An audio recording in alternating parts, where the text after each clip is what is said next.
Medina শরীফে একজন যুবক চোখের পানি ছেড়ে কান্না করে, চোখের পানি ছেড়ে কান্না করে, কান্না করে। ওই যুবকটি বলে, আমার মনে হয় গুনাহ আল্লাহ মনে হয় মাফ করবে না।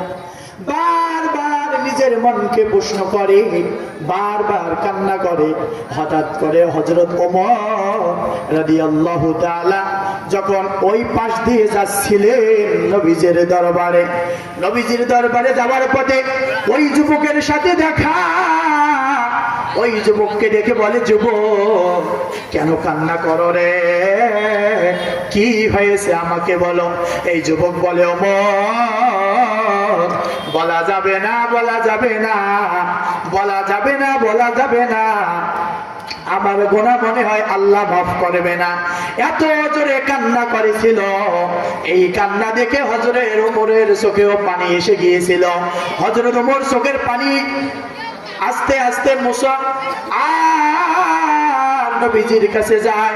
নবীজির কাছে গিয়ে বলে, নবী গো, আমি যখন আসি একজন যুবক চোখের পানি ছেড়ে কান্না করে। নবীজি বলে, ওমর তুমি তো কান্নার সাহাবী না,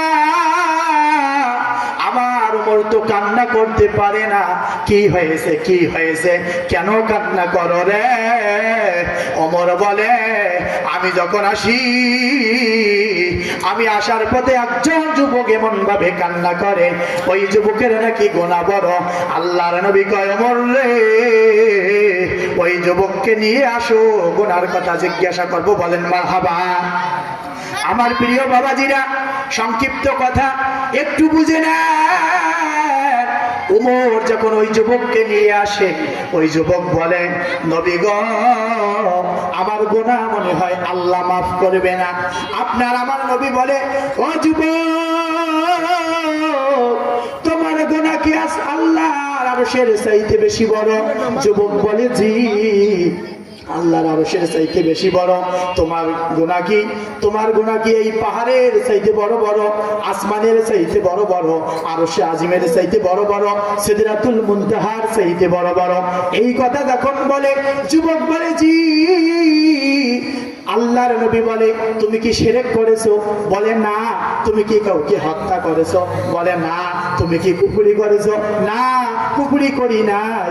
নবী গো, মদিনা শরীফের মধ্যে যতগুলো মানুষকে দাফন করা হয়, ওই দাফনের মধ্যে আমি কাপড়গুলো চুরি করে বাজারে বিক্রি করে আমার সংসার চালাই, আমি চলতে পারি ওই টাকা দিয়ে। আল্লাহর নবী তখন বলে,